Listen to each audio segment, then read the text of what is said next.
Obrigado, pastor Reinaldo. Graça e paz, meus queridos. Muita alegria, nós estamos aqui mais uma vez. Tivemos uma oportunidade muito especial de estar com os irmãos hoje pela manhã e foi uma manhã muito maravilhosa. Fomos muito abençoados de ver os irmãos adorando, de ver a igreja aos pés do Senhor.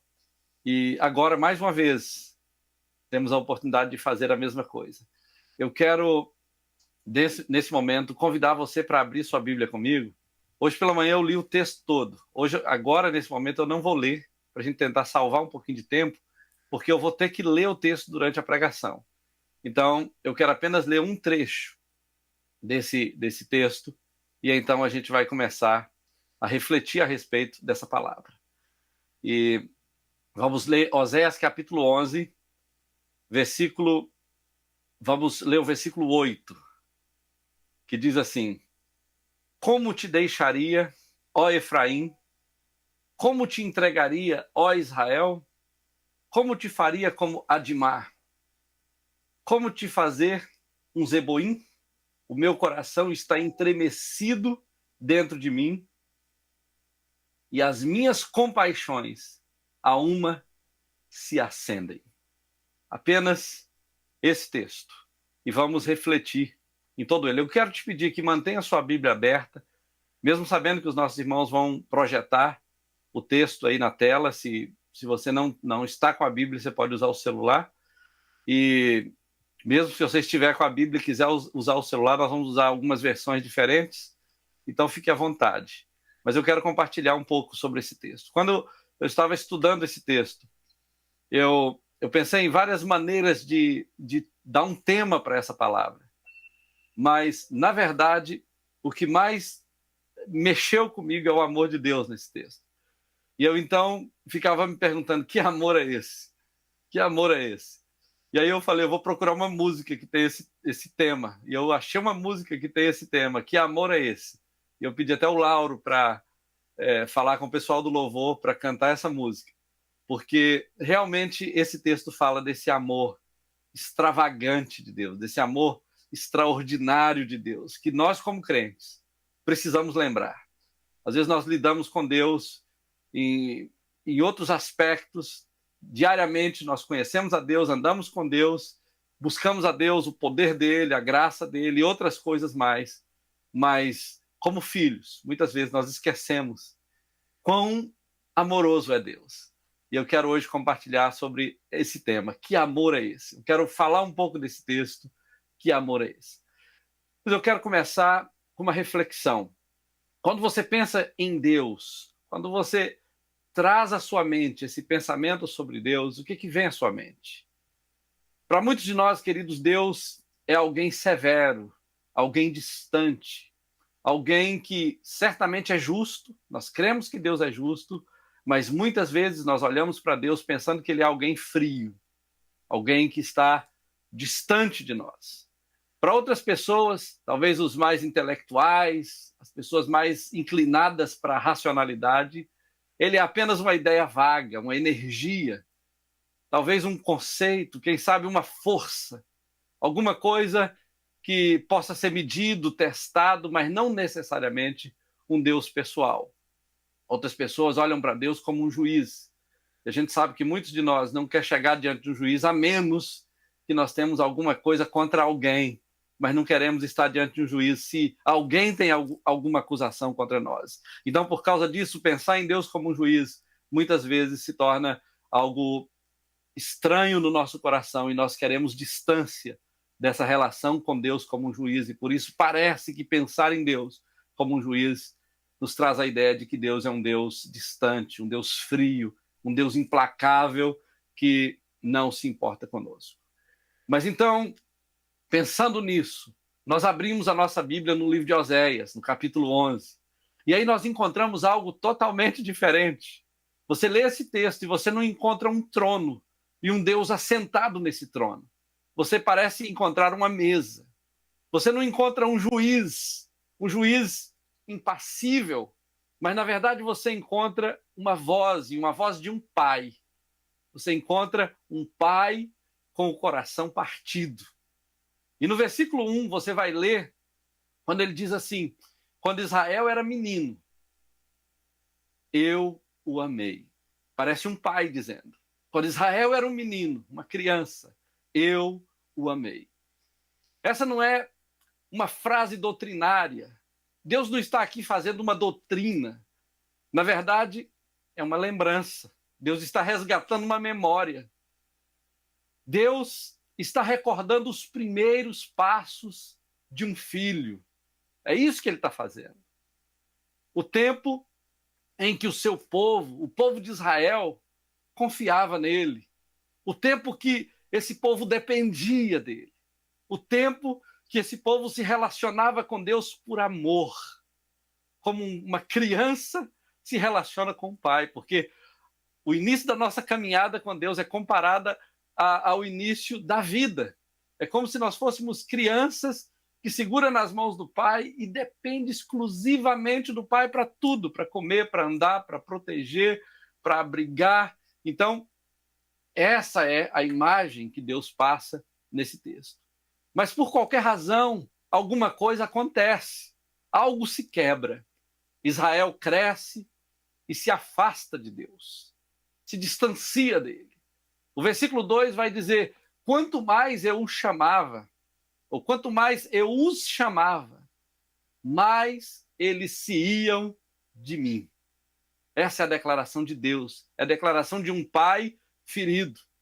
Você já experimentou isso na sua vida? Deixa eu te perguntar isso.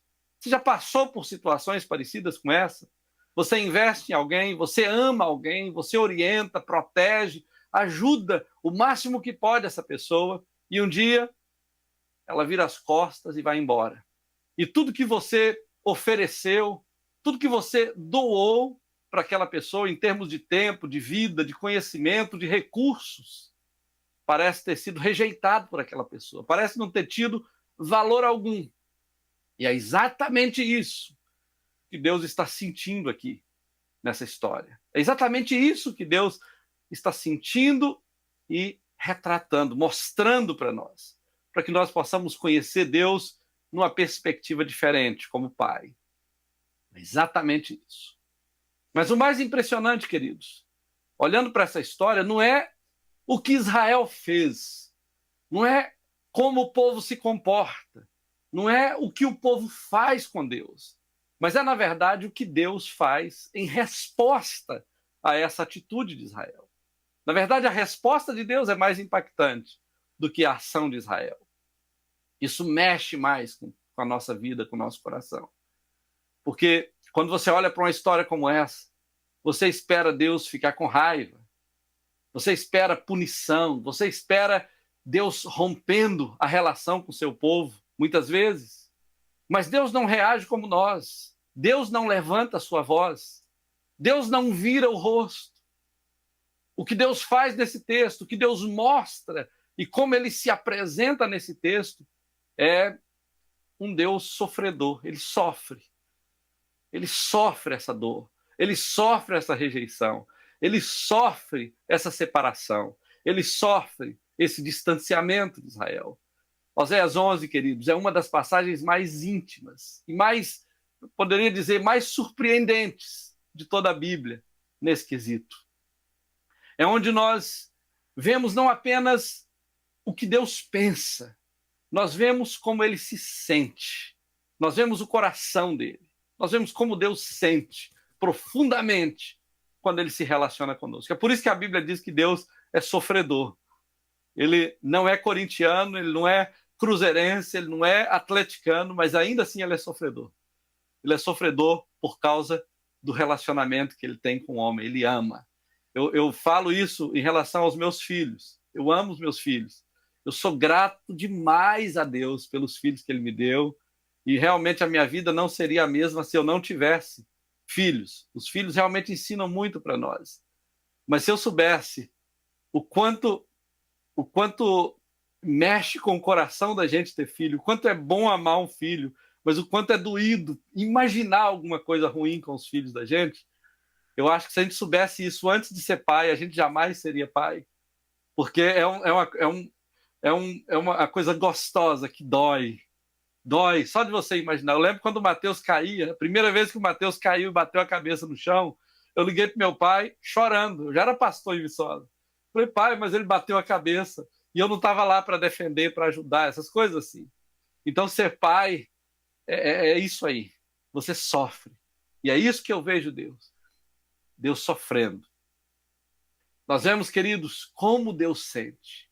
E hoje eu quero te convidar a escutar isso como não como uma teoria fria, um conceito frio, mas eu quero que você escute isso como um chamado. Escute isso como um chamado de Deus, porque talvez, e só talvez, Deus, esse Deus que você imaginava, nunca foi o Deus verdadeiro. E o Deus verdadeiro, queridos, é o Deus que te chama pelo nome. É o Deus que te conhece pelo nome. E aqui, em Oséias capítulo 11, versículos de 1 a 4, você vai ver que Deus é amor.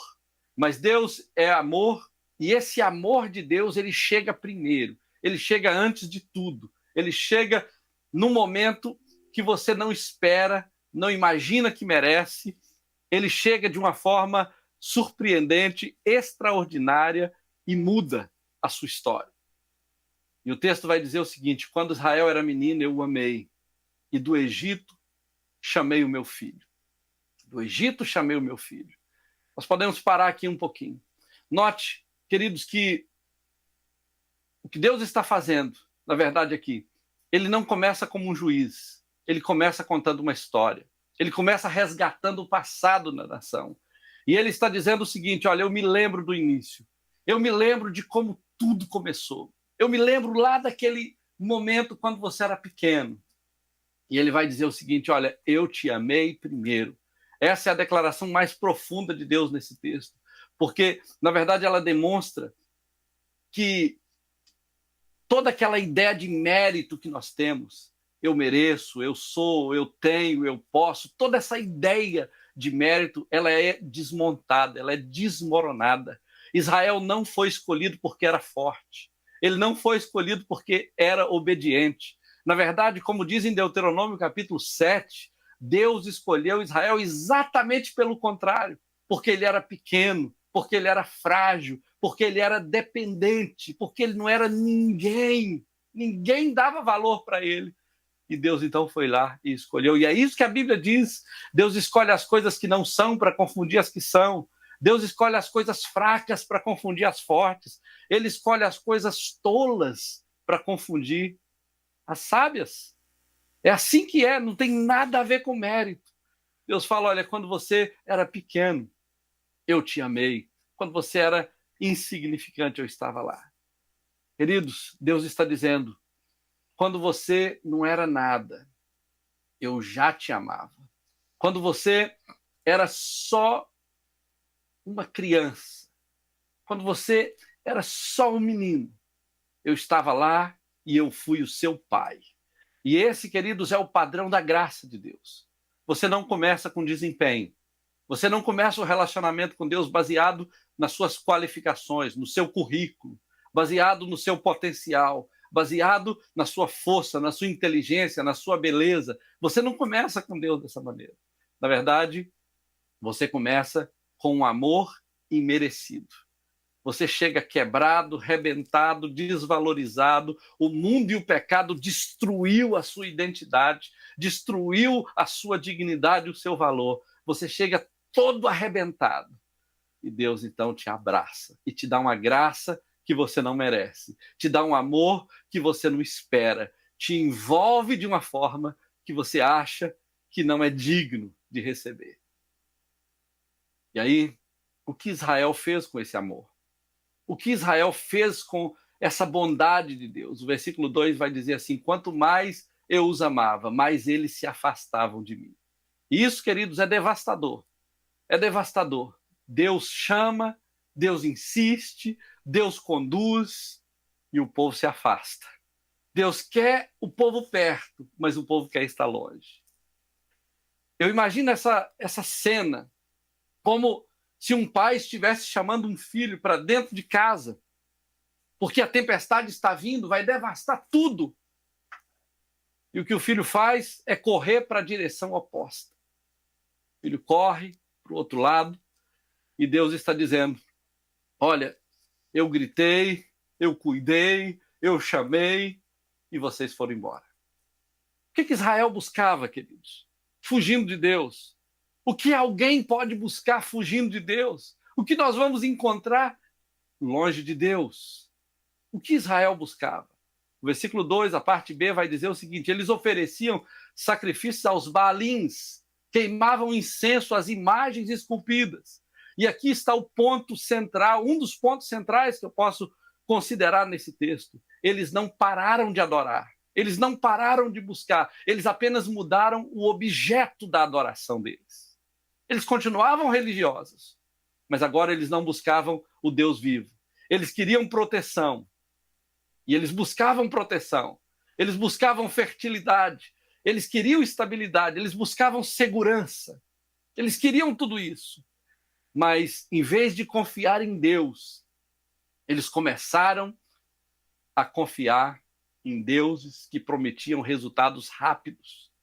Baal, queridos, ofereciam rituais fáceis, oferecia rituais fáceis de fazer, sem muita exigência, e aquele culto humanista, centrado no ser humano. E eu quero te dizer uma coisa: se nós formos honestos, se nós formos bem honestos e olharmos para dentro de nós e para o cenário que nós estamos vendo no contexto evangélico brasileiro e mundial hoje, essas coisas ainda acontecem e estão acontecendo por todo lado. A gente troca o Deus vivo por qualquer coisa que prometa segurança. Nós não mais fazemos altares de pedra, mas criamos ídolos no nosso coração. Buscamos sucesso, dinheiro, validação, autonomia. Buscamos todas essas coisas como forma de suprir um buraco e um vazio que somente Deus é capaz de preencher. E isso dói, querido. Isso dói no coração de Deus, isso dói no coração de um pai. Está vendo que o povo está como Israel, buscando cisternas rotas, deixando a fonte de águas vivas e buscando cisternas rotas que não retêm água. Isso dói, queridos. Não apenas porque é desobediência, mas é porque é rejeição. Isso dói porque é rejeição. É o povo rejeitando a Deus, rejeitando a graça, rejeitando o favor de Deus. E é isso que a gente vê nesse texto. Mas olha o que Deus diz no versículo 3. Todavia, eu fui quem ensinou Efraim a andar. Tomando-o pelos braços, eu me inclinava para alimentá-los. Deus está ainda se pintando aqui como um pai. É quase impossível a gente ler esse texto e não nos emocionarmos. É quase impossível não sermos tocados quando lemos esse texto.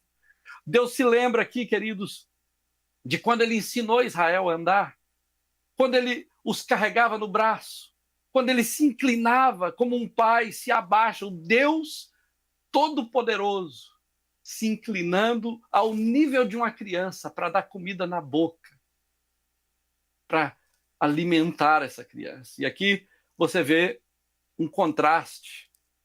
Eles rejeitam a Deus, mas Deus ainda se lembra.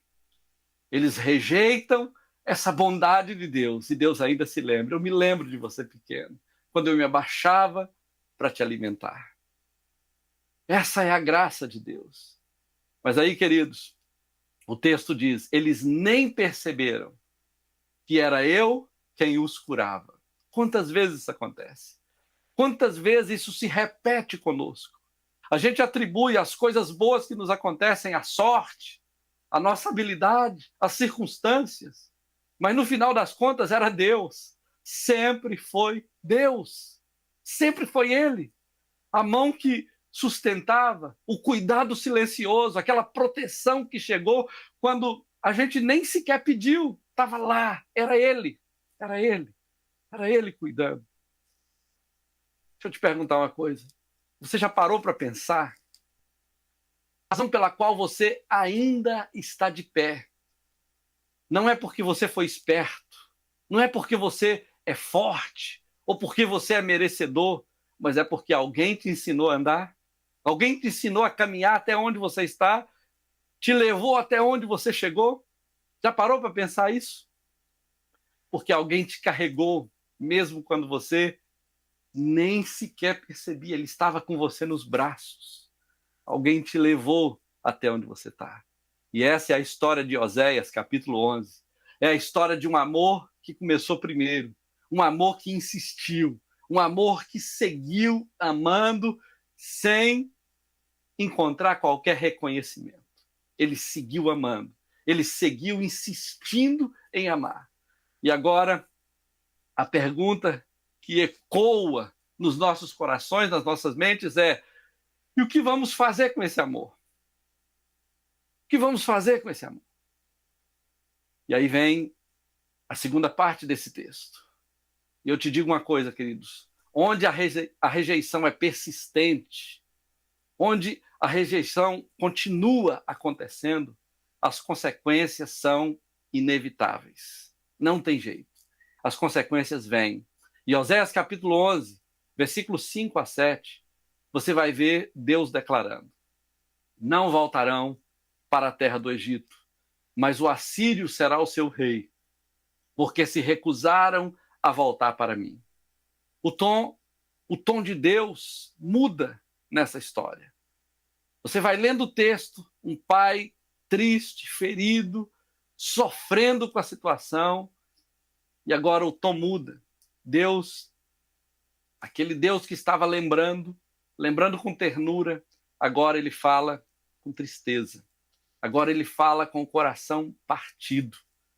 Ele não fala com raiva impulsiva, ele não fala querendo destruir tudo, mas ele fala com dor, aquela dor inevitável de quem está vendo as consequências se aproximando.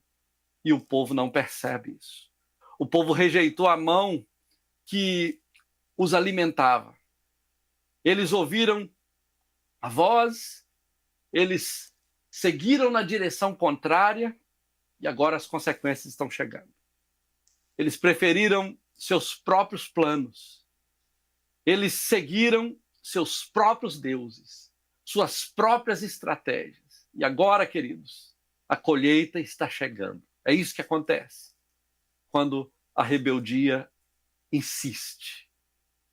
E agora, Egito aqui pode ser visto como uma metáfora, mas a Síria é algo real. E Deus diz: eles não voltarão para o Egito. Ou seja, não é o mesmo tipo de cativeiro que eles experimentaram no passado.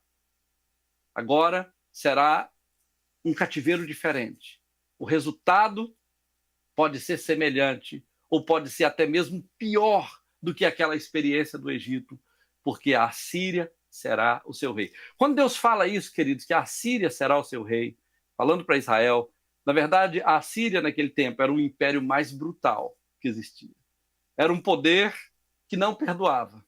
Deus era gracioso e perdoador, mas a Síria não. A Síria não perdoava.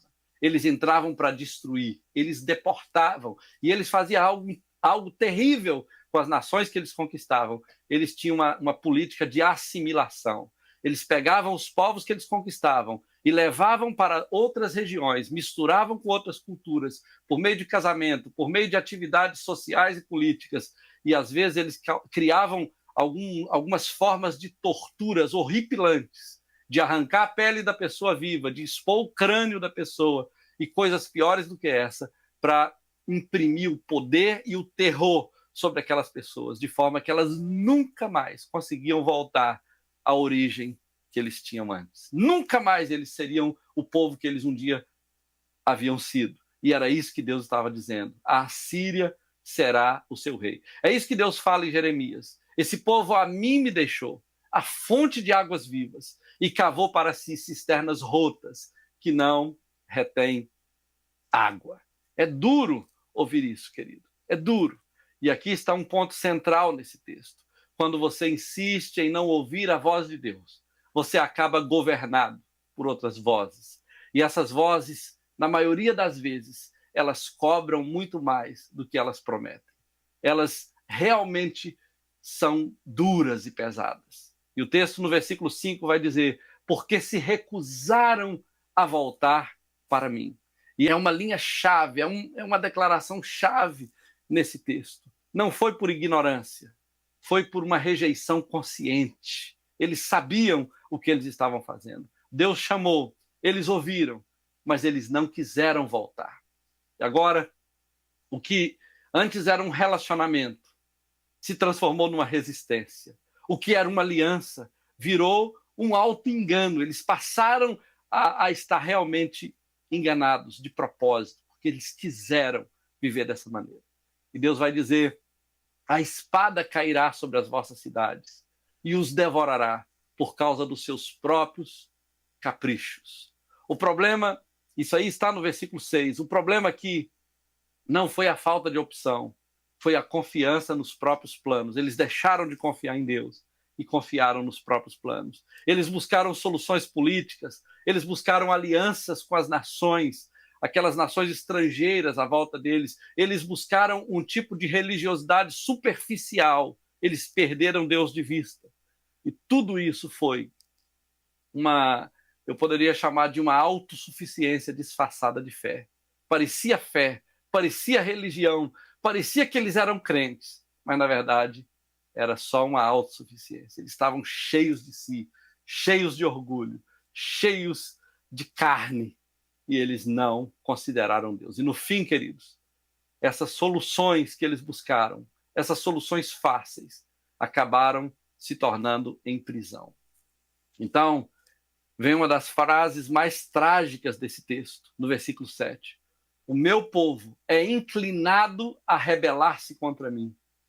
Se eles são chamados a dirigir-se para o alto, ninguém o faz. Talvez você não entenda bem esse texto, ainda mais falando rápido assim. Mas tem uma outra versão que ajuda um pouco a entender melhor, que diz assim: mesmo quando chamam ao Altíssimo, nenhum deles me exalta. É meio paradoxal esse texto. Como alguém pode chamar a Deus e não exaltá-lo? Como alguém pode orar a Deus e não exaltá-lo? E aí que está a coisa. Essa palavra inclinado, eles são inclinados a desviar-se de mim, carrega a ideia de um coração torto, queridos. É isso que Deus está dizendo. Esse povo tem um coração torto. Um coração que, por mais que veja a verdade, continua insistindo no erro. Por mais que veja a verdade. Eles são como uma bússola quebrada. Ela sempre aponta para longe do norte. Ela sempre aponta para a direção errada. Esse povo é como uma bússola quebrada. É isso que Deus está dizendo. O coração deles é torto. E eu te pergunto, você já tentou ajudar alguém que você olha para ela está destruindo a própria vida. Você aconselha, você chora, você ora, você insiste, mas a pessoa continua indo na direção contrária. Isso aqui é exatamente o que Deus está sentindo. Quanto mais ele chamava, mais ele se afastava. Quanto mais ele buscava, mais ele se afastava. E é isso, queridos, que o texto diz. Eles chamam, eles oram, eles buscam, mas eles não adoram. Eles pedem ajuda a Deus, mas eles não se rendem a Ele. E é possível, queridos, você encontrar pessoas assim, que têm uma linguagem religiosa, mas não tem transformação nenhuma. Você vai ver isso para todo lado aí. É possível você encontrar pessoas que frequentam o templo, mas ainda continuam resistindo ao Deus vivo. Eles frequentam a reunião, mas eles resistem a Deus. E essa, queridos, é a dor de Deus nesse texto. Ele diz: eles me chamam, mas eles não me honram. Eles me buscam, mas eles não me querem. E isso aí confronta profundamente o nosso coração e a nossa prática religiosa. Isso confronta a maneira como nós estamos conduzindo a nossa vida. Porque muitos de nós também clamamos, ou muitos de nós clamam, mas não se rendem.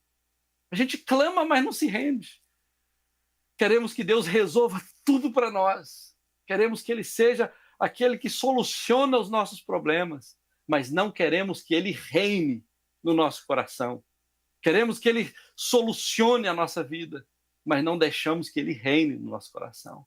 Nós queremos alívio, mas não queremos o senhorio dEle. E isso, queridos, nos leva a uma pergunta muito séria que esse texto nos faz refletir sobre ela. Será que a minha oração Será que a minha busca a Deus é apenas um grito por socorro ou é um ato de adoração, de entrega, de renúncia, permitindo que o Senhor reine, permitindo que o Senhor governe no meu coração? Porque, na verdade, Deus não quer só ouvir o seu clamor, Ele quer ouvir o seu coração. Ele quer conhecer você profundamente. Isso só acontece quando você se quebranta, quando você deixa que Ele reine, que Ele governe. Até aqui, queridos, o capítulo parece que está se fechando, assim, numa espiral descendente, né? Parece que a coisa está só piorando. Parece que a coisa está só afundando. O povo se afastou, o juízo é iminente, a espada está à porta, mas aí algo acontece. Algo completamente fora da lógica humana acontece nessa trama desse texto. O coração de Deus se vira por dentro. O versículo 8 e 9 tem uma declaração extraordinária. Ele fala assim: como eu te deixaria, ó Efraim? Como te entregaria, ó Israel? Depois que Deus mostra essa rebelião do povo, depois de anunciar as consequências da rejeição, Deus entrega essa história e mostra como ela é. Mais uma vez, Deus não traz uma sentença condenatória sobre Israel. Nós ouvimos Deus trazendo um lamento. Um lamento. E em vez de um juízo, nós vemos um clamor de Deus. Deus não suporta a ideia de destruir o seu povo. Deus não suporta a ideia de levar o seu povo à destruição sem oferecer graça. E aí você vai ver, isso aqui que Deus fala não são perguntas teológicas, não são perguntas retóricas. Deus está aqui falando como te deixaria, ó Efraim, como te abandonaria, ó Israel. Deus não está falando isso retoricamente, Ele está realmente falando isso profundamente. Ele está realmente chocado com tudo que está acontecendo, embora sendo soberano, Ele saiba, sendo onisciente, Ele saiba de todas as coisas, mas são palavras de um pai. Deus está mostrando os sentimentos dele. São palavras de um pai que está segurando, assim, eu imagino isso, a foto de um filho, como se fosse um filho pródigo, e dizendo assim: eu não consigo te entregar, eu não consigo abrir mão de você. É isso que ele está dizendo. Como eu faria, ele fala assim, como te faria como Adimá? Como te poria como Zeboim? Adimá, queridos, e Zeboim eram duas cidades que foram destruídas junto com Sodoma e Gomorra. Essas cidades foram consumidas pelo fogo da justiça de Deus. E Deus está dizendo assim: você merece o mesmo fim. Eu deveria trazer o mesmo juízo sobre você. Mas algo dentro de mim me impede. Alguma coisa aqui dentro de mim não me deixa fazer isso. Agora eu te pergunto, que algo é esse dentro de Deus que não deixa Deus exercer o juízo que eu e você merecemos? Que algo é esse? Olha só o que ele diz no texto. O meu coração está comovido dentro de mim. O meu coração está comovido dentro de mim. As minhas compaixões se acendem. É isso que Deus está dizendo. No original hebraico, queridos, a palavra usada aqui nesse texto para comovido dá a ideia de um coração revirado, estremecido. O que o texto está tentando retratar é o seguinte: parece que está acontecendo um terremoto, um abalo sísmico dentro do coração de Deus, quando ele pensa em deixar o seu povo. É isso que o texto está dizendo. Como eu posso te deixar? Como eu posso te tratar como Sodoma e Gomorra? É isso que o texto está dizendo. Aqui, Deus está em crise. Ele não está em crise porque ele é fraco. Ele não está em crise porque ele não consegue, ele não pode. Ele está em crise porque ele ama. Ele está em crise porque ele é amor. Ele sente profundamente, ele sofre. E aí ele decide não agir com base no seu furor. E ele diz: eu não vou desistir de Israel. Eu não vou desistir do meu povo. Essa frase que vem a seguir é uma frase muito poderosa. Ele fala assim: porque eu sou Deus, eu não sou homem. É isso que ele está dizendo. Olha, não pensa que eu sou homem, eu sou Deus. Você não está lidando com homem, você está lidando com Deus. E essa é a chave de tudo, queridos. O Deus que está dizendo isso. Ele diz assim: se eu fosse como você, eu já teria virado as costas, eu já teria desistido. Mas eu sou Deus. Eu sou Deus. E a minha justiça, a minha santidade, a minha justiça é também misericórdia. Deus não é só santidade e justiça, ele é também misericórdia. E é por isso que ele não destrói. É por isso que ele não abandona. É por isso que ele ainda ama quando o que nós merecíamos era o juízo. E aí pensa um pouco comigo aqui. Nós já estamos caminhando para o final. Onde tudo isso nos leva? Onde toda essa trama e essa história nos leva? Isso nos leva para a cruz, queridos. Isso nos leva exatamente para a cruz. Séculos depois dessa declaração de Oséias, no capítulo 11, Deus não apenas diria: como eu te deixaria, ó Efraim, como eu te deixaria, ó Israel, se referindo à nação como um todo. Mas lá no Calvário, ele mostraria isso na prática. O verdadeiro filho, aquele que saiu do Egito também, que foi chamado do Egito, porque Israel aqui é o filho que obedeceu, é o filho que ouviu. Enquanto Israel é o filho desobediente, Jesus é o filho que obedeceu. O verdadeiro filho, o novo Israel, toma sobre si o julgamento que eu e você merecíamos. Ele toma sobre o seu corpo a culpa, o peso, o pecado e também o juízo que nós merecíamos. Na cruz, o Pai não abandonou Efraim. Na cruz, ele amou Efraim, amou Israel. Ele entregou o seu próprio filho para que Efraim, para que você e eu, para que todos nós pudéssemos ser recebidos de volta, reconciliados outra vez com ele.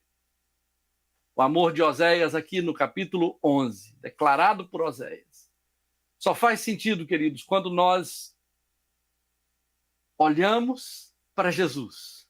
Esse amor só faz sentido se nós encararmos Jesus, olharmos para a cruz, nós olharmos para o que aconteceu naquela cruz. Ele é a prova viva de que Deus não desiste.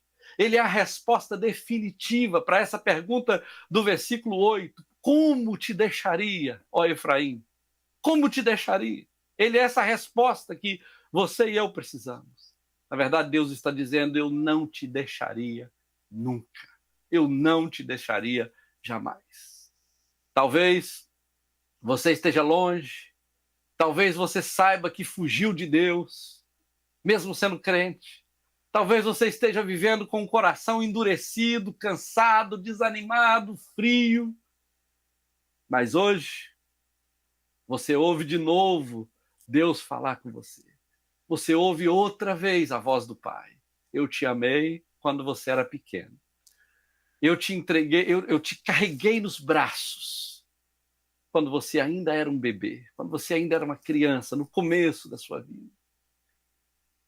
Eu me inclinei para te alimentar. Quantas vezes Deus fez isso conosco? E agora eu estou aqui para te chamar de volta.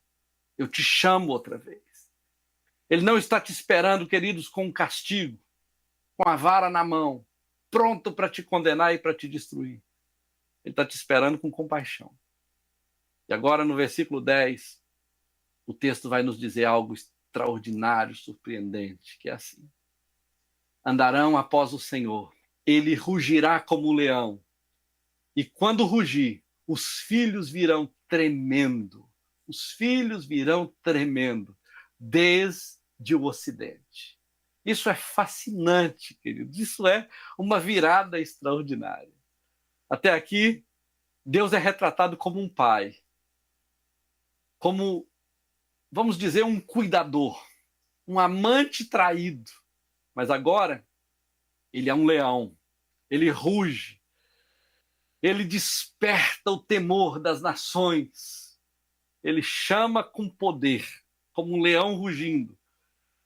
E aí, a beleza desse rugido de Deus está que esse rugido não é um rugido de destruição, é um rugido de redenção. É um rugido de redenção. É o rugido de um leão que acorda aqueles filhos adormecidos. É aquela voz poderosa de Deus dizendo: voltem, voltem. Eu estou aqui. Voltem. Não fujam mais. Essa é a voz de Deus. Tim Keller, um grande pregador aqui dos Estados Unidos, faleceu 2 anos atrás. Ele diria que esse rugido é o som do Evangelho. É o som que estremece a alma, que quebra os grilhões do pecado.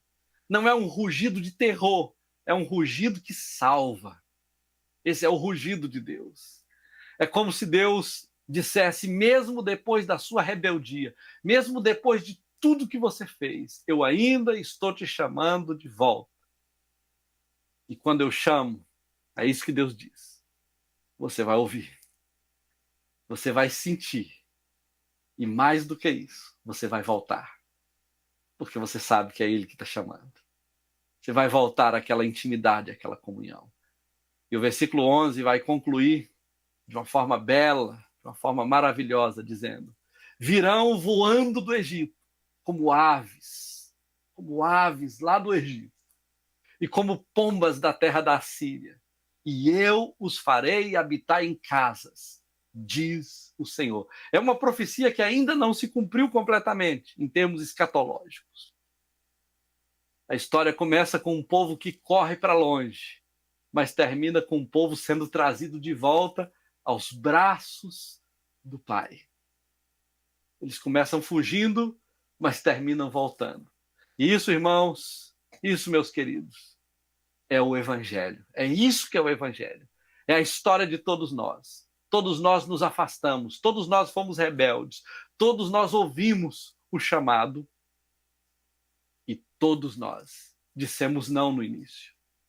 Mas Ele, o nosso Deus, não desistiu. Ele não nos entregou. Ele não nos destruiu. Em vez disso, queridos, Ele nos amou e nos amou até o fim. Isso é maravilhoso. Isso é tremendo. E em Jesus Cristo, o nosso Senhor, Ele rugiu com amor, um amor tão forte, que a morte tremeu, o inferno recuou, o coração mais duro, o coração mais resistente, foi quebrado ao som desse rugido do Senhor. Talvez você esteja aqui hoje, ou esteja aí, eu diria que talvez até na sua casa, ou no trabalho, ou no carro, dirigindo enquanto você escuta. Talvez você esteja longe demais. Talvez você tenha ido muito longe. E aí, por mais que você esteja longe, Ele está rugindo. E aí você começa a ouvir. E esse rugido não é um rugido de raiva, é um rugido de redenção. Não é um rugido com condenação, é um rugido com compaixão. Ele está à sua busca, ele está à sua espera, ele está vindo para trazer algo novo, um vinho novo na sua caminhada, na sua experiência com ele. Esse amor é o amor que não solta a sua mão, ele te agarra, te segura e caminha com você até cruzar a eternidade, queridos. Se você leu esse capítulo todo de Oséias, se você leu Oséias capítulo 11 completamente, você entendeu. Então você pode admitir hoje que esse Deus retratado aqui, para muitos de nós, não é o Deus que nós imaginávamos.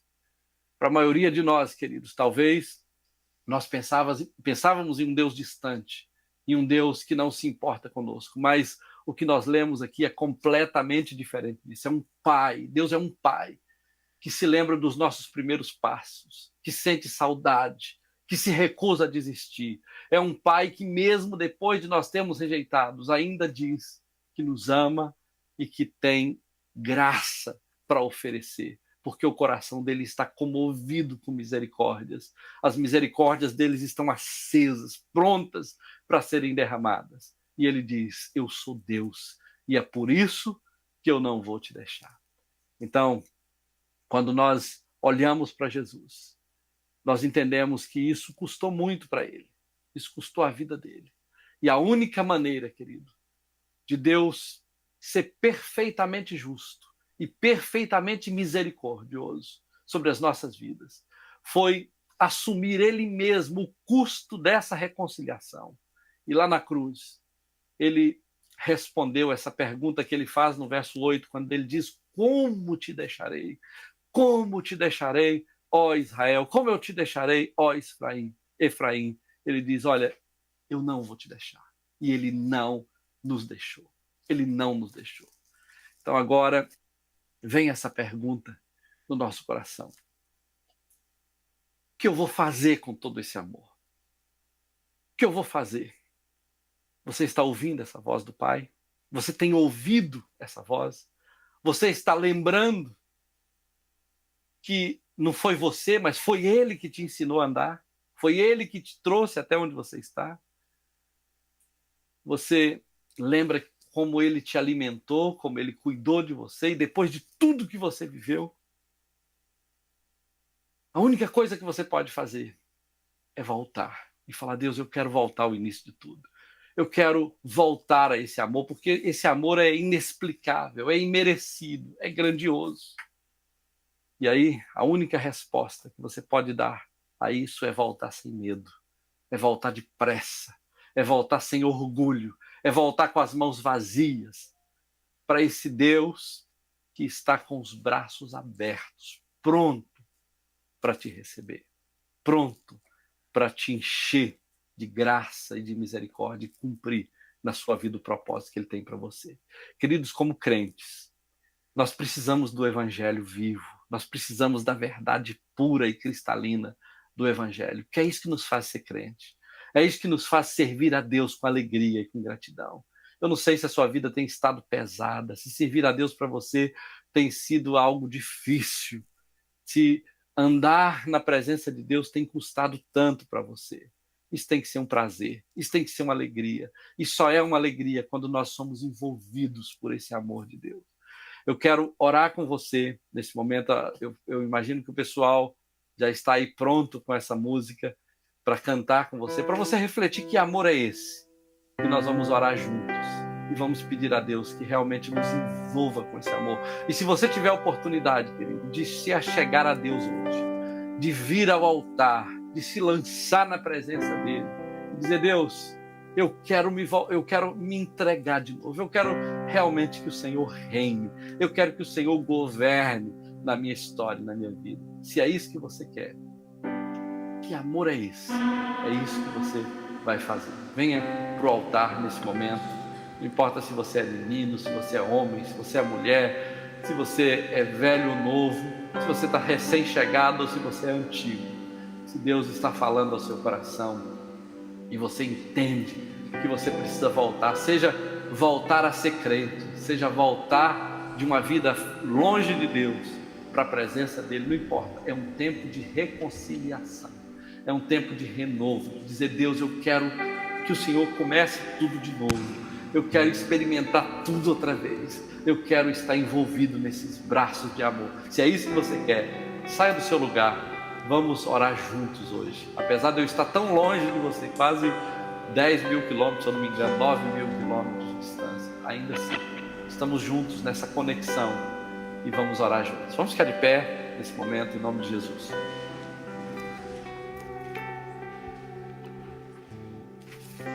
Que amor é esse? Que amor é esse? Eu não estou ouvindo o retorno de vocês, mas se for possível, libera o som aí que eu quero escutar o louvor também. Aleluia, Senhor.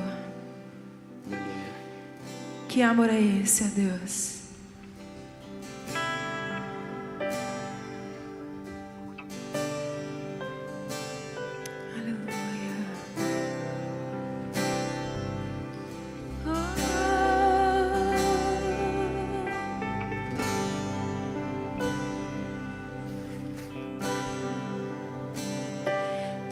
Traz a paz que excede todo entendimento humano E quando eu planejo, me mostras que é bem melhor o teu plano. Com misericórdia me cobres, derramando graça em mim. Eu desconheço um outro amor assim. E ao meu respeito eu sei que só tens pensamentos de paz. Por teu sacrifício hoje eu posso andar sem olhar para trás. Eu não compreendo tamanha bondade que está sobre mim. Eu desconheço um outro amor assim.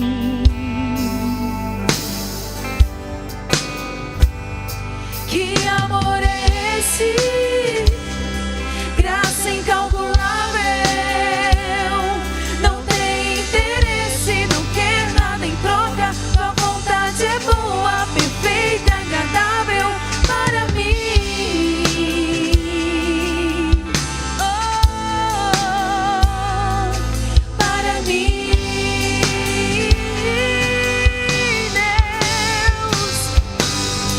Quero conhecer-te, ouvir teus segredos. Não importa o preço, eu me lanço inteiro. Sei que nos teus braços existe um espaço para mim.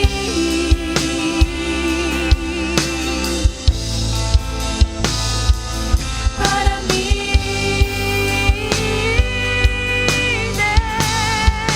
Deus. Que amor é esse? Graça incalculável. Não tem interesse, não quer nada em troca. Tua vontade é boa, perfeita, agradável para mim.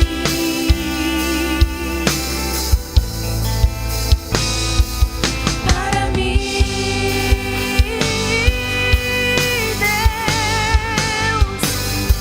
Quero conhecer-te mais, ouvir teus segredos. Não importa o preço, eu me lanço inteiro. Sei que nos teus braços existe um espaço para mim. Oh, para mim, Deus. E nada vai ocupar teu lugar em mim. Nada, nada. E ninguém pode ocupar meu lugar em ti, Deus. E nada vai ocupar teu lugar em mim. Eu desconheço um outro amor assim.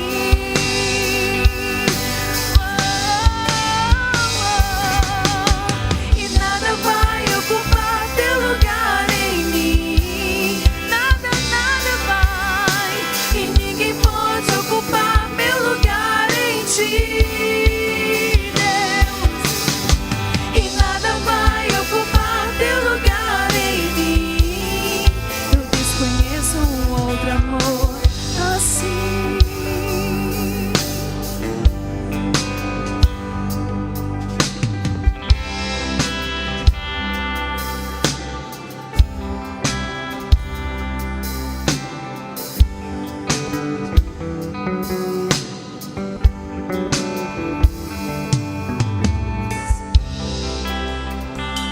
Pastor Reinaldo, vamos orar com a igreja. Louvado é teu nome, Senhor. Eu quero te convidar, querido, se Deus falou ao seu coração, mesmo no lugar onde você está, ou se você se sente tocado a vir para frente, fique à vontade, mas esse é um momento de entrega. Não importa o lugar e a posição que você vai estar, o importante é você estar disposto a deixar Deus ser o Senhor e governar sobre a sua vida nesse momento. Pai querido, nós te damos graças, nós te louvamos pela oportunidade, Senhor, de ouvir a tua palavra, de refletir sobre o teu caráter, de conhecer o Senhor não apenas como um Deus todo-poderoso, um Deus onipotente, onisciente, mas como um Deus amoroso, como um Deus pessoal, como um Deus que se relaciona, que se inclina, como um Deus que se importa. Ó Deus querido, muitas vezes nós lidamos com o Senhor como um Deus que faz, como um Deus que opera milagres, como um Deus que abre portas, como um Deus que supre necessidades. Mas nós esquecemos, queridos, de trazer o Senhor para perto como um Deus que se aproxima, um Deus que se achega, um Deus que habita, um Deus que interage e que se relaciona conosco, um Deus pessoal. E ó Deus querido, é isso que a Tua palavra nos ensina nessa noite, a não termos o Senhor como um Deus distante, um Deus frio e insensível, mas um Deus próximo, um Deus achegado. E é isso que a Tua palavra diz: quem tem Deus estão achegados como o nosso Deus, que sempre ouve quando clamamos. Ó Deus, é esse Deus que nós servimos. E nós queremos, ó Deus, que a nossa experiência contigo ultrapasse esse limite, Senhor amado, de serviço, de obrigações, de realizações, de operações. Ó Deus, nós queremos andar contigo, Senhor, de forma íntima, de forma próxima.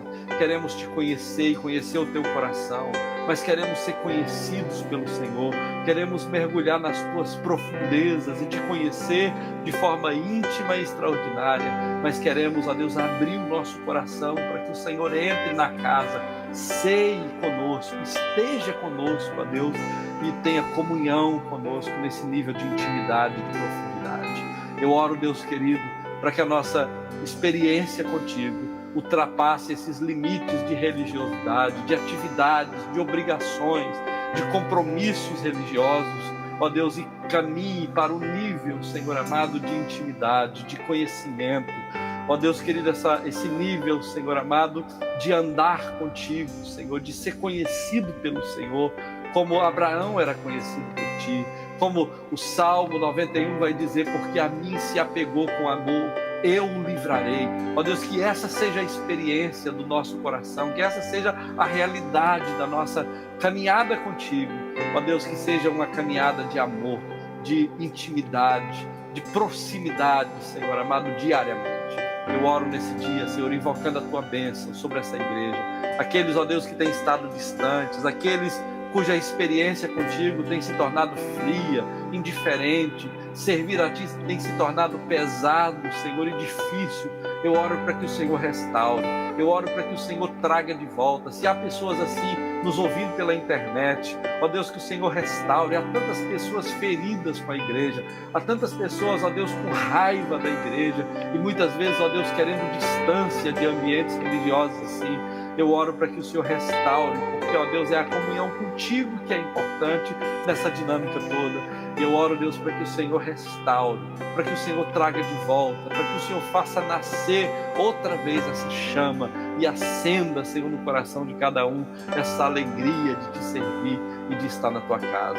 Eu oro, Senhor querido, para que o Senhor abençoe o Teu filho, a Tua filha, nas necessidades que eles têm. E mais do que isso, Pai querido, que o Senhor encha o coração deles da alegria e da certeza de que eles são filhos, de que o Senhor se lembra e de que o Senhor faz conta dessa história.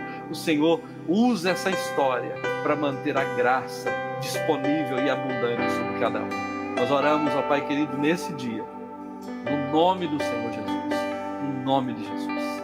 Amém e amém. Que Deus te abençoe, meu irmão. Que Deus te abençoe, minha irmã.